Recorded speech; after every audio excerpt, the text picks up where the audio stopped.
My name is Kevin William Lee. It's good to be here from Scranton, Pennsylvania. Good to be here in Maricopa. Well, let me slow it down. I live in Tucson now. Yeah. Boo-hoo! You got stuff to do there. Where was this fucking place when I was a kid, man? Yeah. I'd have gone through like 12 girlfriends with this fucking joint. Starting to realize now, things I do now are creepy. It's all right. I don't mean to be. I like kids. Not like that. I'm an uncle. You know what I mean? But nowadays, if I want to play with kids, I gotta put on a helmet and pretend to be retarded. You know? Hey, Kevin, how you doing? Hey, how you doing? Welcome to my house. Welcome to this edition of Open Mic, and my name is Kevin William Lee. Come in and have a cup of coffee with me. How does it sound? Great. So, Kevin, what do you got going on today? I'm getting ready to do some comedy tonight. But in the meantime, your coffee, sir. I was thinking about doing a couple things. You know, I got the day off. Naturally, I'm a comedian as well. So I was thinking about going to Casa Video and checking out some stuff. And I need a new coat, so I might go to Goodwill. We'll see. But yeah, just spending the day, just getting my mindset and getting ready to do a show. Hopefully it goes well. Let's talk about the comic who's got the gumption to come out of obscurity and try to find his way in carving out a career for himself in comedy. You mean me? Yeah. You just described me in a nutshell right there. Yeah. What do you want to know? I mean, it's a passion, right? I mean, what are you, a church group? What the fuck is going on here? Wake up! How you guys doing? Good for you. Wake up. Look at me. I'm 34 years old. I'm drinking water and trying to make you laugh. Good for you. I'm only 27. I'm so old. Shut up. I just turned 34. I'm white, I'm bald, I'm bearded, and I am officially a fucking creep now. My boobs are bigger, that's why. That's why. Give me a couple months off, sweetheart. They'll be lining up. 34 years old now, man. Everything. Shut up! Jesus Christ, you're like my mom after a fucking good episode of Jeopardy. Shut up! I'm going for something, and I'm going after something, and yeah. Nobody knows who the fuck I am, except for people around here. Maybe some people back east. But I hope to change that. You know, I like to think that, you know, I'm just as funny as some other people. I don't think I'm better than anybody, but I know that I'm funnier than some people, you know? And then maybe I have a shot at doing something, so long as I work towards it and be positive, you know? My only competition is myself, really, but you can't fuck with my passion, that's for sure. Oh, what's up, Tucson? Get up for your host, Josiah. Give it up for that girl that looked like Sade from the thrift shop. I was kidding. She's 18 years old. That's fucking awesome. I shouldn't make fun of anybody. I took a fucking Suntran bus to get here tonight. Let me tell you something about a Suntran bus. If any guys have a problem in your life, right? You're feeling down on yourself, kind of sad, jump on a fucking Suntran bus. I'll tell you why, you get done, any stuff, just jump on any one. You get done, you get off, like, I'm so glad to be who I am today. I got an off the wall question for you. What the hell are you feeding that cat in the back? We gotta get a shot of that cat before we get out of here. Other cats.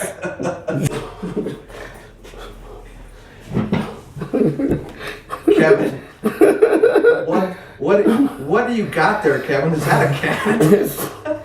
I found a bobcat in the yard. See, wow, Kevin, that is the biggest cat I've I've seen in my life. And it's suiting. I mean, I named him Bonham John Lee after all. You know? Right? You my drum kitty? That's the biggest cat ever. Scope of how big he is. That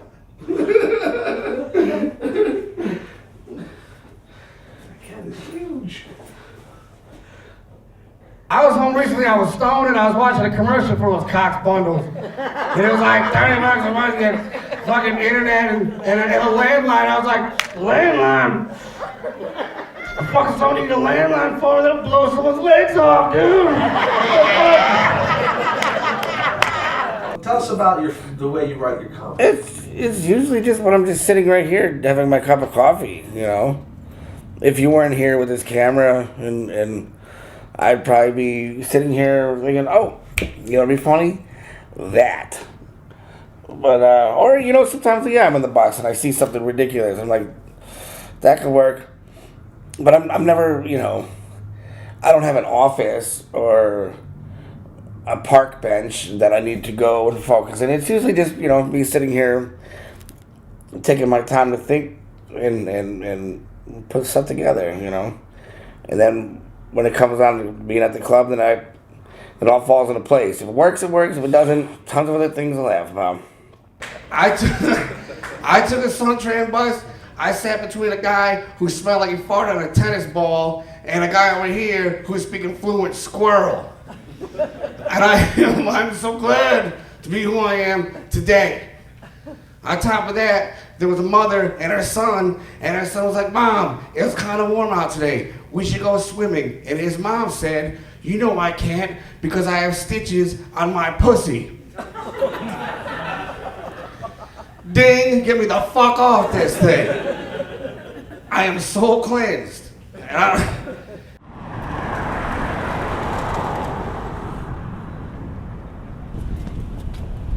Cast a video.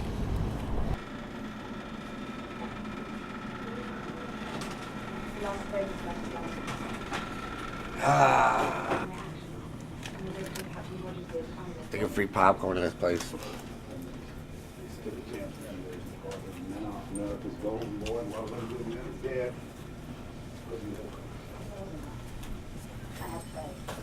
Well, I hope that's a good comfort to you when I shut this division down. Fixed one was Robert, that's like Robert De Niro does James Dean. west of the Maginot Line. I just got My guy. He was 24 when he died. I wonder what he looked like. He wouldn't look like that now. There's so much new stuff coming out. It's crazy, you know. I haven't even heard anything sing. I'm a big Stallone fan too. Bullet to the head. Revenge never gets old. Bullet to the head. Look at it. I didn't even know about this. Look at him. I'm wearing my good polo and get shot at. Stallone hits hard. I didn't even know this was out.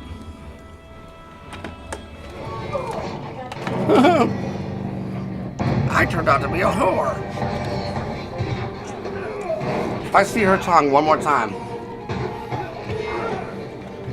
These are all Oscar nominated and winning films, like each particular year. Which is awesome. I love this place.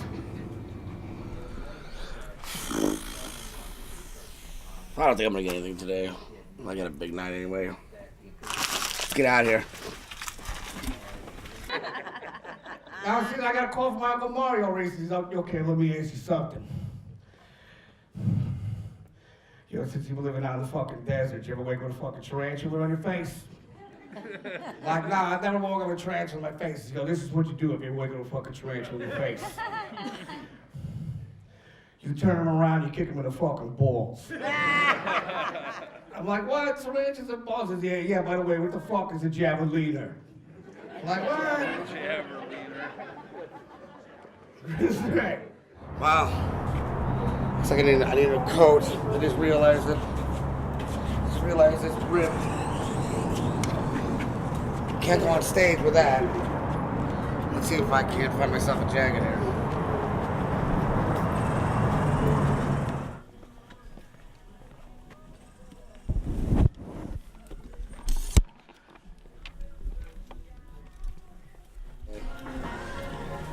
saw this interview with Paul Rudd once, and he was talking about he used to go to thrift shops to buy pants, but his father was like, "Why would you want to wear pants that somebody else farted in?" You know.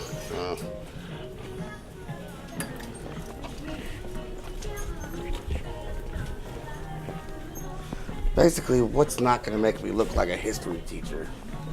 That's what I'm after. I'm a comedian, not somebody who's out to give advice. Another song.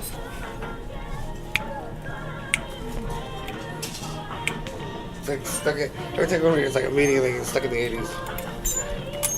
I think my mother bought me like 5 of these when I was a kid. Me and my brothers were the same ones. What happened to the other one? Oh, what are you doing? You filthy little whore. What are you hiding for? No.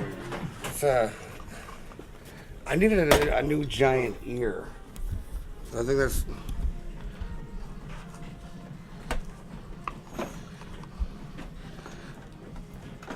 Wait. What? All right. It's coming. I found it. I have to have it.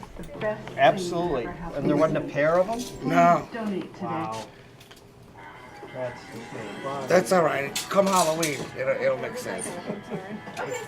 Fair enough. 99 cents. All right, you drive a hard bargain, but...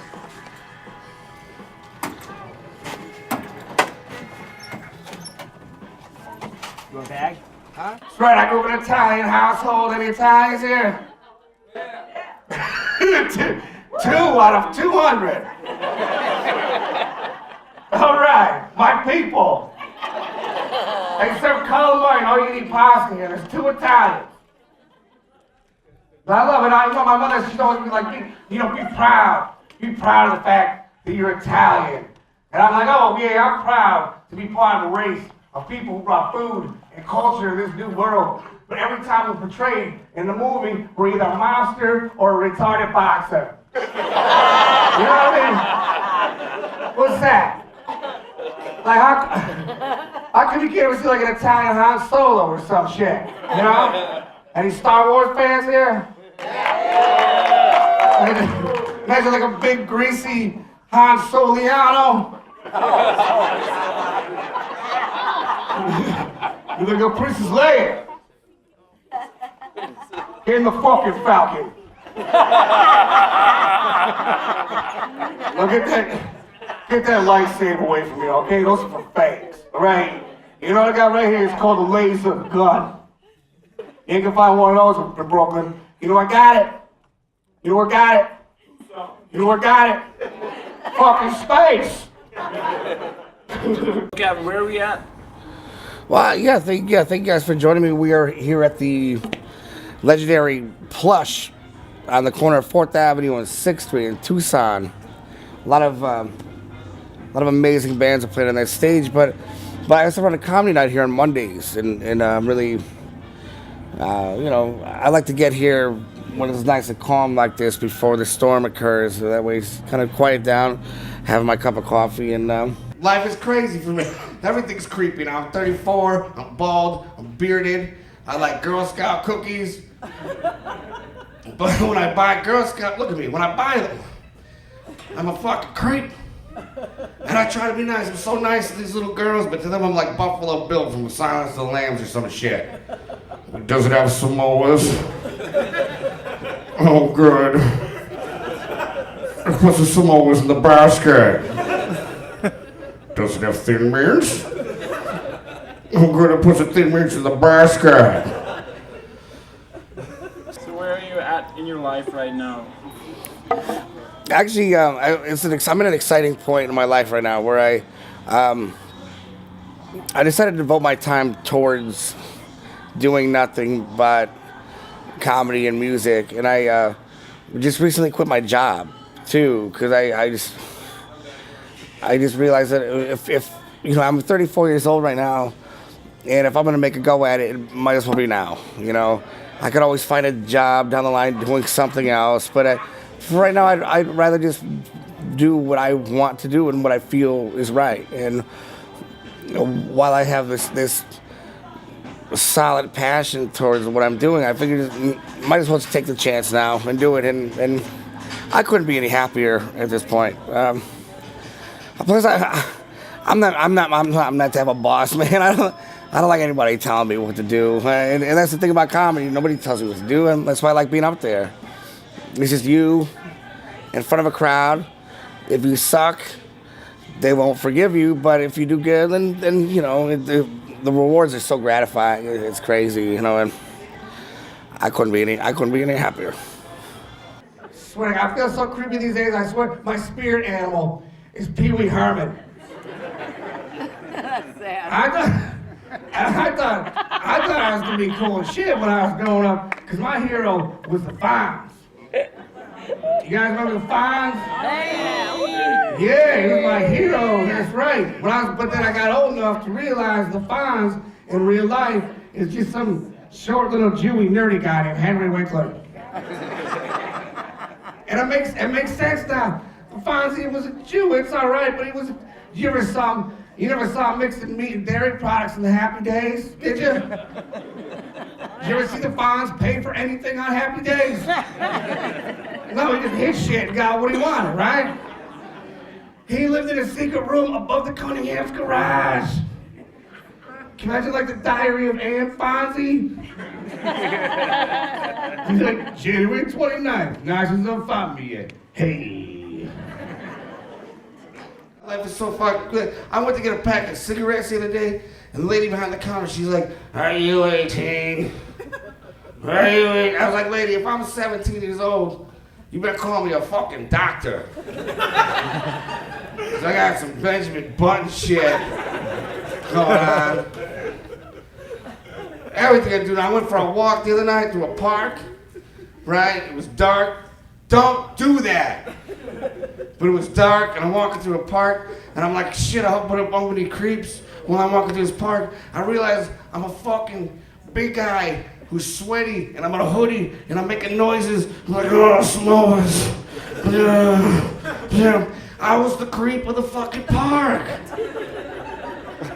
God damn it. What inspired you to become a comedian, Devin? Well, you know, comedy's always been a big part of my life. And, you know, I remember my mother raising me on like old Eddie Murphy and Bill Cosby and even like Sam Kinison. And it's always been a big part of me and who I am. And my friends have always urged me to become a comedian, especially my brothers. And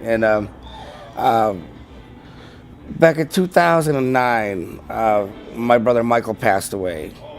And it was just kind of one of those things that hit me. And I mean, obviously, losing a sibling is going to hurt, but the putting yourself together aspect of it and learning how to deal with it. And I was also going through a crazy breakup at the time.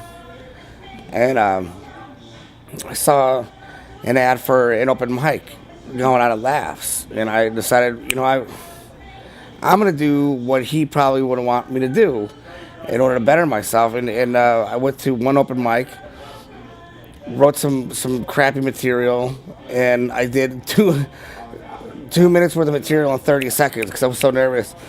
But I didn't suck. So I and I loved it. It turns out it's something I really love doing, and it's just stuck with me since. And turns out I have a knack for doing it. So it's been nonstop since, you know. The other day, I was home alone, and I was playing the game Bloody Mary. You guys remember that? Man, I was home the other night, I did that, and the creepiest thing happened, man. I was in the bathroom, and I said her name a couple times. It was dark, and then all of a sudden, there I was, right? And then, well, a ghost didn't appear. But I realized that I'm broke and I'm a fucking loser. 34 years old, I'm playing Bloody Mary.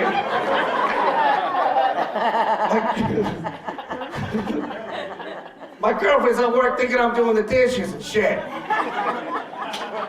And what if it happened? What if it came true? How do I explain that, you know? My girlfriend's gonna come home and she's like, hey, how come the dishes aren't done? Hey, how come my mirror's broke? Hey, who's this scary bitch right here? Like, oh, that's Bloody Mary. How would you describe your philosophy around comedy? My philosophy of comedy is that definitely, if you were to be a good comedian, you would probably had to have lived a fucked up life. You know, I mean, I think like to understand comedy is definitely to understand pain. And if you had some life where everything was handed to you and everything was good, then you probably have no business being a comedian, because I don't know, it's just that duality and everything. And my philosophy of comedy is basically, yeah, I mean, you have to understand pain. You have to understand what it's like to be at your lowest and to pick yourself back up again, because it's really an art that takes strength in so many ways. And if you can't cut it that way, then it's not going to work, you know? I look at a lot of good comics and I think he's probably had some sad shit going on in his life, you know what I mean? But I don't know. Well, so did I. Well, here I am. All right, I'm going to get out of here, but I'm going to do some impressions for you guys real fast. Is that cool? I got about a minute. All right, I'm going to do it anyway. All right, this is where your house would sound like it was haunted by Sylvester Stallone.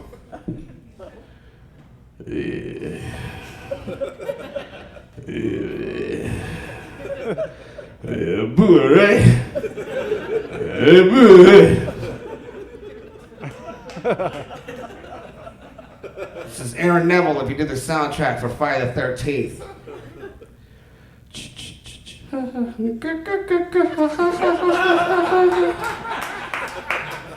Jason's gonna kill you. This is Tommy Lee Jones if he was Smokey the Bear.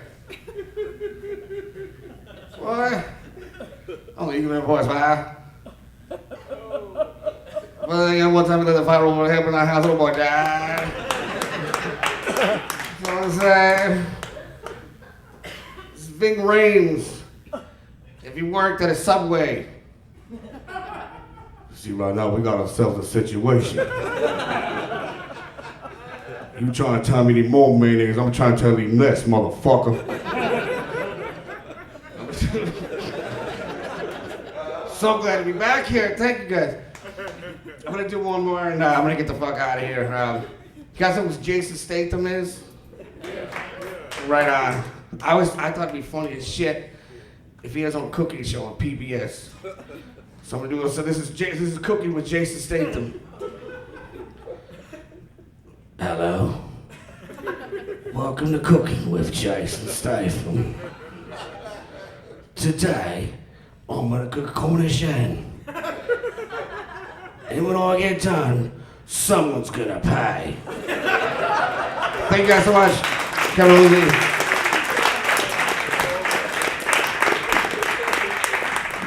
Kevin William Lee, give it out. Killing it.